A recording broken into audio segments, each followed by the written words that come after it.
Pessoal, bom dia, boa tarde, boa noite.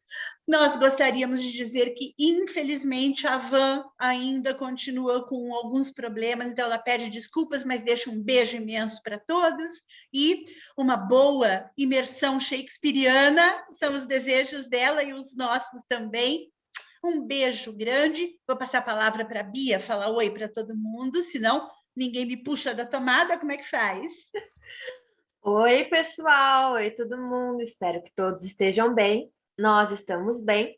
Hoje vamos continuar com um pouquinho mais de Shakespeare. E quem começa hoje é a nossa querida Marília, que já está com a tomada ali pronta para ir no 220. A gente vai contar um pouco mais de Shakespeare e algumas outras obras dele que a gente ainda não comentou aqui. Porque como a gente já falou no nosso programa anterior, é Shakespeare, queridos. Simplesmente Shakespeare. Isso Então é mesmo. muita coisa, é muita coisa. Então hoje a gente vai Exatamente. continuar com Shakespeare. Mas Isso mesmo. com Yes. você. Obrigada, Bia. Adoro. É Shakespeare, queridos. Bia impagável. Mas olha só, pegando aí a fala da Bia, é exatamente isso. Hoje nós vamos começar com outra comédia que se chama Muito Barulho por Nada. E é uma legítima comédia daquele período. Vamos lá. Dom Pedro, príncipe de Aragão, acabou de ser vitorioso numa grande batalha contra seu irmão ilegítimo, Dom John. John se rende e viaja com a casa do séquito de Pedro. Antes, uma explicação. Você sabe o que é viajar com a casa do séquito de Pedro? Por que casa? Porque antigamente as viagens, olha que interessante, hoje a gente viaja e se hospeda num hotel. Antigamente, as hospedarias eram muito simples. Então, quando havia nobreza, eles levavam parte da casa. Olha que loucura, por isso, os utensílios domésticos, os talheres, né, de prata, de ouro, né, os copos de cristal, porque eles jamais tomariam água que fosse entendeu, num copo de barro, que era o que havia na época. Então, quando a gente fala viajou com a casa do séquito, e séquito nada mais era do que os serviçais, né, do período. Então, o séquito da casa de Pedro, os serviçais da casa de Pedro. Né? Então, ele pegava uma carona naquelas carruagens maravilhosas que levavam a nobreza, e o restante ia a cavalo ou então em carroças de segunda categoria, porque os serviçais, obviamente, não se misturavam com né?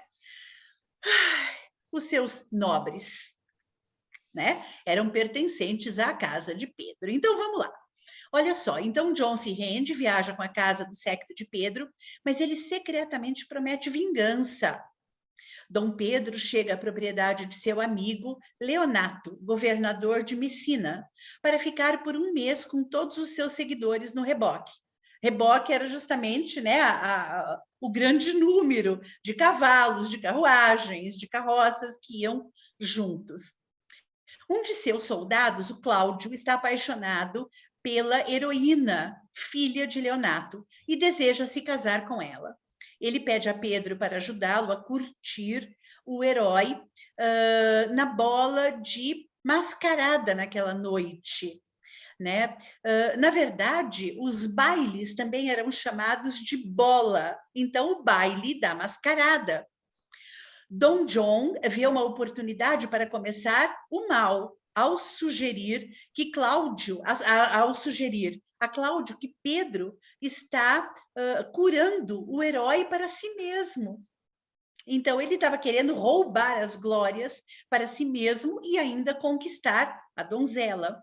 O mal-entendido é rapidamente resolvido, mas John continua a tramar contra o casal. Enquanto isso, a sobrinha de Leonato, Beatrice, Bia, olha a sua xará aí. Beatrice criou um relacionamento insultante com Benedict, outro dos oficiais de Pedro. Os dois negam a sua atração uns pelos outros e insistem em que nunca se casarão. Dom Pedro e alguns de seus oficiais planejam juntar os dois. Eles têm conversas ao alcance de Benedict e Beatriz, falando sobre como cada um está loucamente apaixonado pelo outro. Beatriz e Benedict são lisonjeados que a outra pessoa que os ama e seus corações começam a suavizar-se. Então, eu quero que vocês notem uma coisa. Shakespeare tem uma característica de criar trama em cima de trama, que é justamente para poder, né, fazer com que a história ganhe corpo. E é sempre algo de vingança, de alguém que falou, de uma carta que recebeu. Podem notar, né? De um duelo que foi tramado, de alguém que fugiu. Então, assim, ele tinha, quando ele escrevia, uma cabeça puramente novelesca. Dom John vem com um esquema para desviar o casamento de Cláudio e Hero. Ele leva Cláudio para a janela do herói, fora do seu quarto. Ali, eles veem duas pessoas fazendo amor, que Cláudio acredita ser Hero e outro homem. Na verdade, é realmente o amigo de John e Margaret, o servo de Hero.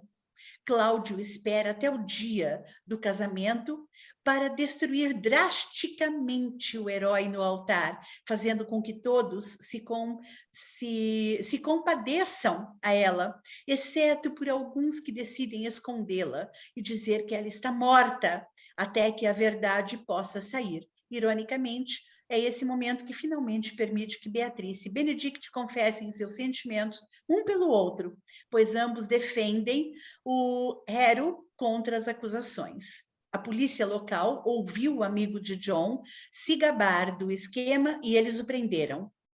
Dom John foge da cidade. Quando o enredo é revelado, Cláudio ainda acredita que Hero está morto. Leonato insiste que Cláudio se case com a sobrinha, que é quase um gêmeo de Hero. No casamento, a sobrinha é revelada como Hero, e Cláudio tem muita alegria de que ela não esteja morta. Beatriz e Benedict anunciam seu amor um pelo outro e sua intenção de se casar.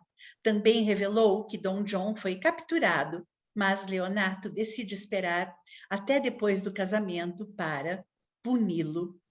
Olha que loucura, cheia de tramas, cheia de paixão, cheia de desencontros e encontros, porque Beatriz e Benedict não gostavam um do outro no começo dessa história, e ao final eles acabam juntos.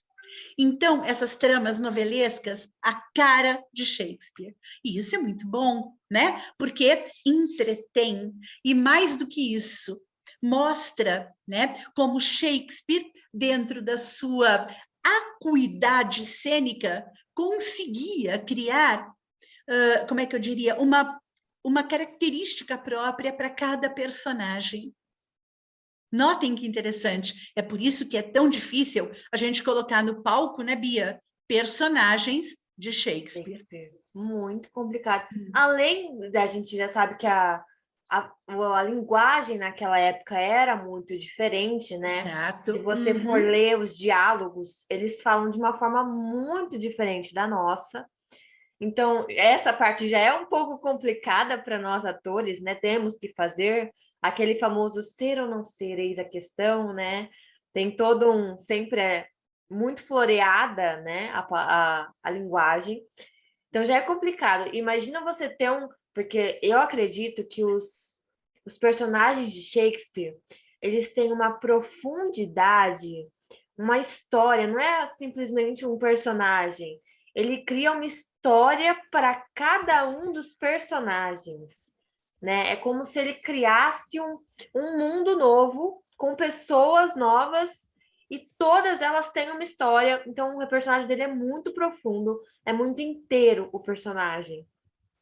Além disso, a Má falou também, né, que é enredo em cima de enredo, e eu prestei muita atenção, eu percebi que sempre tem, nas histórias de Shakespeare, quase todas, não vou falar sempre para não cometer um erro, mas quase todas, tem ali sempre uma vingança, ou um casal apaixonado, né, um amor que acaba acontecendo, E também brigas, ou entre famílias, ou entre amigos, ou entre homens que não se gostam, sempre tem. Então, ele mistura todas essas intrigas, e eu acho também muito incrível como você acha que vai acontecer uma coisa e no meio do caminho vira outra, Exato. completamente diferente do que você imaginou. Porque hoje em dia tem muitas histórias que a gente vai lendo e a gente já sabe o que vai acontecer no final, né? Aquele clichê. Exato. E realmente acaba acontecendo. Tem histórias que não, que elas mudam o final, né, para não ser o que você imaginava, mas Shakespeare faz muito isso. Ele vai indo por um caminho que você acha que vai acabar daquele jeito e de repente vira outro, completamente diferente. Exatamente. É por isso que ele foi tão festejado, e será por todo sempre, né, Bia? Sim, é alguém marcante na história e vai continuar. Imagina, a Má falou, comentou 500 anos e até hoje é um autor assim super comentado que todos conhecem, estudam em escola, né? Nas escolas estudam sobre isso, eles leem sobre, então é uma coisa que vai ficar e vai permanecer por muito tempo, é algo marcante. São pessoas assim que, né, é que nem o Einstein, por exemplo. É alguém que marcou e vai continuar marcando. Como o Michael Jackson, que muitas pessoas conhecem, né? Eu acho que não tem quem não conheça. Marcou e vai continuar marcando por gerações, né? São pessoas assim mesmo. E Shakespeare, queridos, não está fora dessa lista. Exatamente. Ah, que loucura. Mas Bia, o que é o tal de Coriolano que você vai ler para gente? exatamente. Agora a gente já vai para uma das outras peças, né, de Shakespeare, chamada Coriolano. Ela é uma das peças mais controversas, né, que existem dele. Ela trabalha aí com um contexto jurídico, né, junto com maestria, e ela é estudada em várias situações dessa natureza jurídica mesmo. Ela conta, então, que o general romano Caio Márcio, ele conquistou a cidade de Coroli aos Volscos e tornou-se o político mais odiado pelos romanos. A situação ela complica-se quando os receosos ali de que o alastramento da fome aumentasse ainda mais, né, o rancor entre as classes sociais, eles não acataram as terríveis sugestões de Coriolano. Né, furioso, então, com o que considera uma vergonhosa capitulação dos patrícios, né, frente à plebe ali, a plebe, e banido pelos romanos, ele não tarda, né, não desiste de refugiar-se nos acampamentos dos volscos, né, que são inimigos de Roma naquele tempo. Então ele estava ali ansiando por vingança, que é algo que o Shakespeare adora, né? Ele E estava ali, como adora? sempre tem. Ele estava ali ansiando por vingança. Ele alia-se então ao rei inimigo chamado Alfídios para cercar Roma, né, que sofria ainda dos problemas causados pelo calor do verão. E ele então diz a lenda aí que foi a mãe de Caio Márcio, né, juntamente com a sua esposa, né, a Virgínia, que ao visitá-lo nas trincheiras ali, né, elas o demoravam de submeter a sua cidade natal a tamanho sofrimento que estava acontecendo. Então, acatando o apelo, né, das duas, tanto Virgínia quanto a mãe, ele retorna então para a cidade dos Volscos, onde ele é morto pelo povo que o acusa então de falsidade e traição. Então vocês veem aí que tem sempre vingança no meio, e aí tem essa reviravolta de que ele vai para Volscos, né, a procura de uma casa, porque ele foi exilado de Roma, mas aí ele volta para o povo e o povo o acusa de falsidade e traição.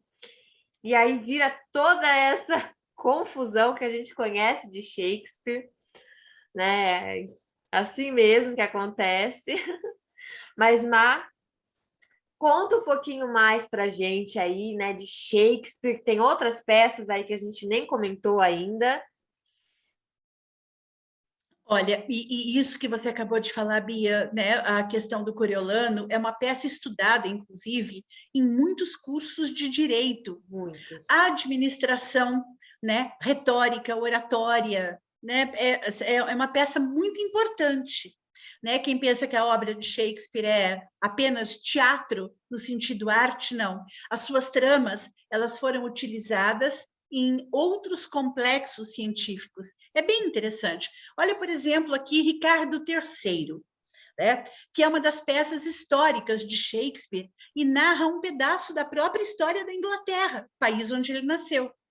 Encenada pela primeira vez entre 1592 e 1593, com enorme sucesso, ela se passa no final da Guerra das Rosas, que foi um conflito sucessório pelo trono da Inglaterra, ocorrido em 1455 a 1485, que coloca em xeque político os dois ramos da dinastia Plantageneta, a Casa Real de York e a Casa Real de Lancaster. Yorks e Lancasters, né? São famosérrimos. A peça oferece uma visão rica dos bastidores políticos, no que se refere à imortalidade e à ambição desmensurada para chegar ao poder. Ricardo, Duque de Gloucester, que é de fato um governador, ele governa a Inglaterra de 1483 a 1485. Não sente remorso algum em eliminar os seus adversários, tramando complôs, traindo famílias e casando-se por interesse com o único fim de chegar ao trono. Shakespeare retratou Ricardo III, exagerando-lhe as características físicas de feiura e sua maldade pessoal, criando um vilão fascinante aos olhos do leitor. Além disso, os diálogos elaborados pelo autor no fim do século XVI chegam ao século XXI, por meio dessa tradução, com toda a sua força, carregadas de maldades, ressentimentos e ódio à flor da pele. Legítimos duelos verbais. Vamos ver um trechinho dessa peça que foi adaptado, obviamente, né? Modo incerto de ganhar. Mas estou de tal guisa imerso em sangue, que pecado causará novo pecado. A chorosa piedade não tem morada nesses olhos incertos. Esse daqui é o ato 4 da cena 2 da peça Ricardo III. Fantástico, né? Vamos continuar? Em Ricardo III, Shakespeare retrata o fim da Guerra das Rosas, né? Que foi o conflito, como já dissemos, entre os Lancaster e os York, e assim como a ascensão e a queda do último dos reis, Plantageneta, criando um vilão sem pudores, sem culpa, mas com um estranho apelo ao público. Bia, conta para nós que fim que leva essa história toda. Bom, então vamos lá. Logo no início dessa peça, o Ricardo, que é então Duque de Gloucester, né? Ele já deixa claro para o público as suas intenções de conseguir ali a coroa da Inglaterra, e para tanto ele vai tirando o caminho de qualquer um que possa, né, se interpor ali, como por exemplo seu irmão Jorge, que é um duque também, ele é duque de Clarence, no caso.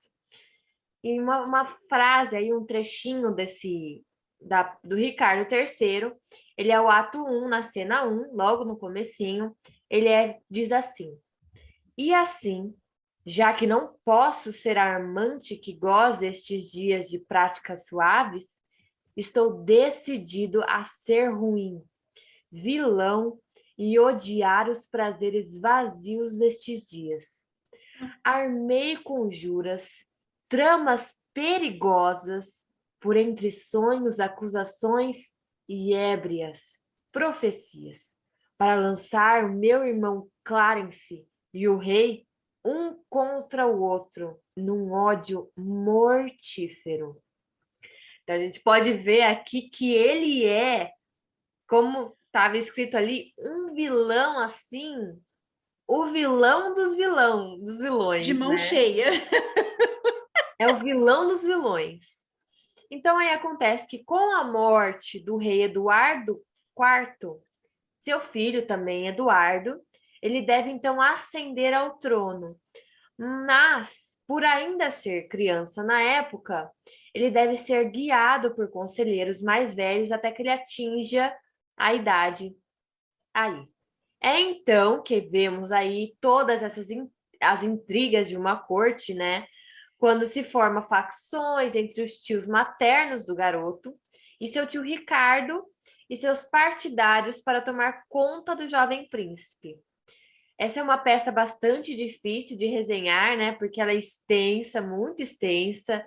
Ela conta com vários personagens e vários núcleos distintos aí, né? Basta de então a gente dizer que Ricardo, né, ele elimina todos à sua frente para chegar ao poder e se declara então o rei da Inglaterra. Na história mesmo, os dois príncipes, né, filhos de Eduardo IV, portanto, os legítimos herdeiros do trono, eles desaparecem assim misteriosamente da Torre de Londres. Até hoje, só tem especulações sobre o que aconteceu com eles, não tem nada certo aí. Na peça, né, o Shakespeare ele faz o Ricardo mandar matar os dois sobrinhos na peça e assim entrar para o imaginário popular como um dos mais perversos reis ingleses. Mas na própria história, mesmo a gente não sabe o que aconteceu com os sobrinhos, é um mistério. Mas na peça, como Shakespeare adora uma morte, né? Adora uma morte, uma tragédia, ele fez com que matassem os sobrinhos. Ricardo, então, ele é um vilão, um tanto quanto caricato, né? Bem caricato. Exato. Ele está sempre cercado de comparsas, né, para executarem seus crimes. E ele se mostra muito manipulador. Ele sempre consegue, né, com que as pessoas ao seu redor eles concordem com o que ele deseje, faça o que ele manda. Além disso, né, a sua interação com o público, ela cria uma ligação com o personagem. Algo que lembra bastante o Iago de Otelo, né? Essa peça também ela viria bem mais tarde na carreira do Bardo, mas é algo que se lembra muito aí desse vilão caricato, né? Do público fazer uma ligação aí com o personagem. Ricardo III, então, ela é essa peça repleta de personagens, tanto que muitas vezes, né, eu nem lembrava quem era partidário de quem, acabava até me confundindo ali no meio da peça, de tantas pessoas que tinham. Mas aqueles que mais chamaram a atenção, né, foram as mulheres. Olha só. É, Margaret, pode falar, e Má. só pegando uma carona, olha que Ok. interessante. Veja, todas as peças de Shakespeare, em momento algum, você vê a presença de animais, animais domésticos. Eles não estão presentes, nunca. Segundo, crianças. Elas até existem, mas elas não existem na mesma medida em que outras, né? Em que outras peças, talvez até do mesmo período. Então, notem, e pessoas muito idosas também. E note que ele não fala, ele fala dos serviçais, no sentido de auxiliar os nobres. Mas as pessoas, né, das grandes confusões eram sempre os nobres da época. Então, notem essas características de Shakespeare que são extremamente importantes. Desculpa, Bia, pode continuar. Imagina.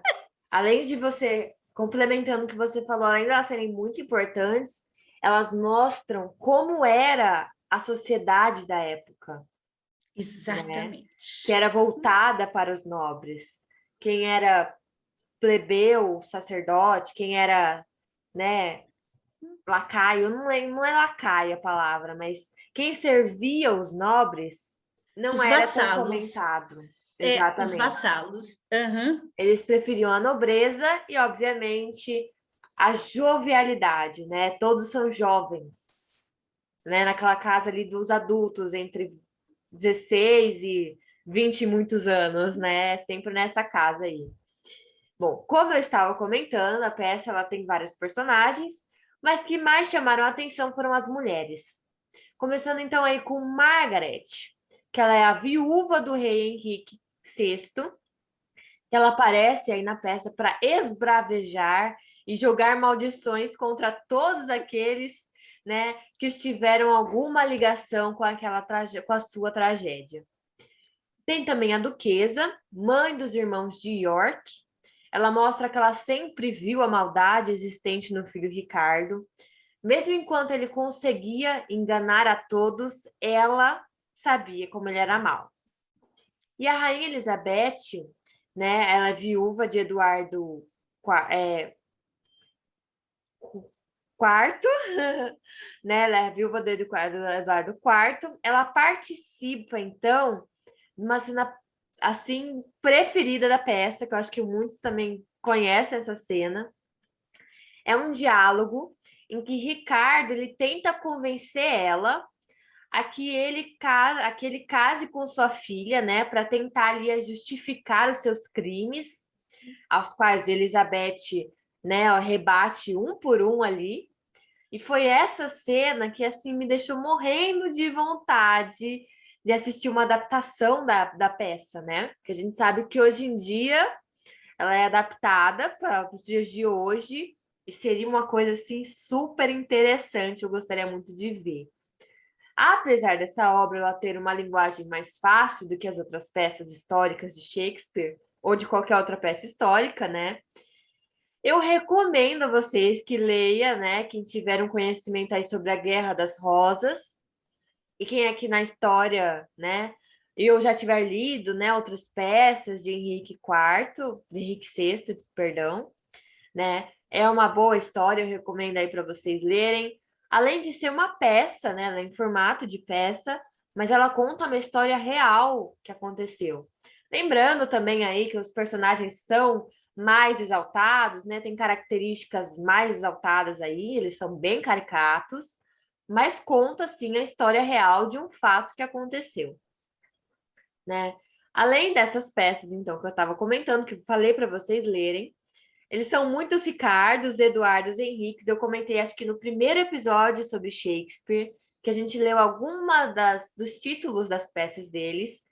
Tem muitos Eduardos, Eduardo I, terceiro, quinto, sexto, Henrique também, Ricardo é outro idêntico, né? São várias peças com o mesmo, só muda o número, né? O que pode acabar frustrando quem pegar essa peça em particular para ler, né? Sem ter um conhecimento prévio aí.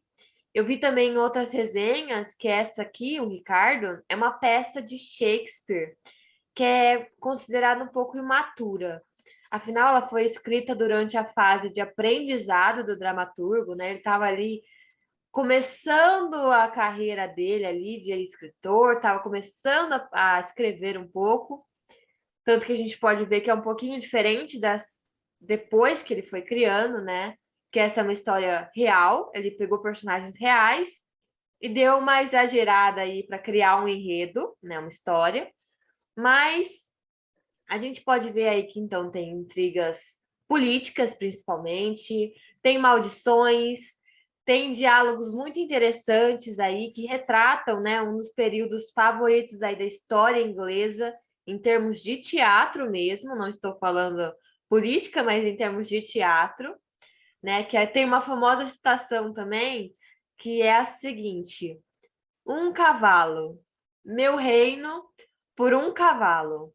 Essa citação é dessa peça, Ricardo III, se não me engano, terceiro, que também é muito famosa essa citação. Então a gente vê aí nesse fato que é uma loucura, né? É a história real, mas continua como Shakespeare, intrigas e brigas e vingança e trama aí para poder buscar o trono. É Shakespeare, queridos, Shakespeare. Adoro isso. Mas é verdade. Mas olha, Bia, você falou uma coisa muito séria, né?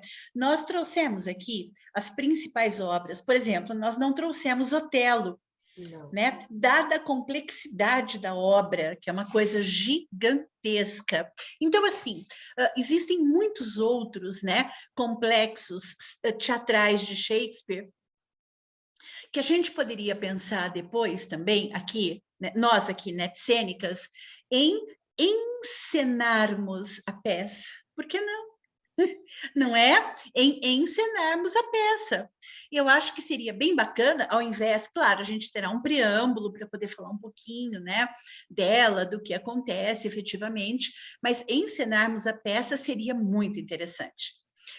A gente vai ter que informar que Shakespeare a gente encerra, mas a gente encerra assim, momentaneamente.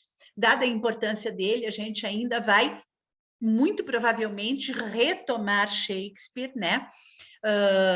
Em outros momentos, mas de uma forma encenada, de uma forma mais presente. Quando trouxermos para cá né, as novelas que farão parte aqui, que fazem parte dos nossos projetos, e eu tenho certeza que tudo isso vai ser muito bacana. Aguardem os próximos episódios.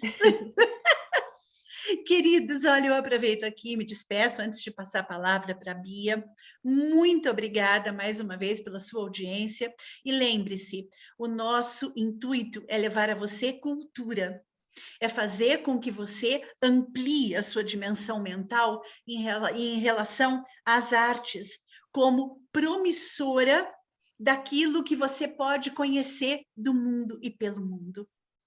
Eu dou um beijo grande para todo mundo, deixo um beijo da Vanessa também para todo mundo e passo a palavra para a Bia poder encerrar o nosso mês shakespeariano.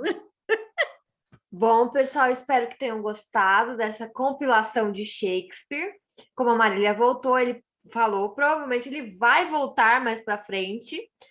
Com certeza vai ser comentado em outros episódios aí, porque vamos ter mais escritores famosos aqui, então pode ser comentado. Espero que tenham gostado. Um grande beijo. Shakespeariano para vocês, né? Shakespeare, queridos. Um beijo. Um beijo shakespeariano é ótimo. Um beijão. Até o próximo programa e tchau, tchau.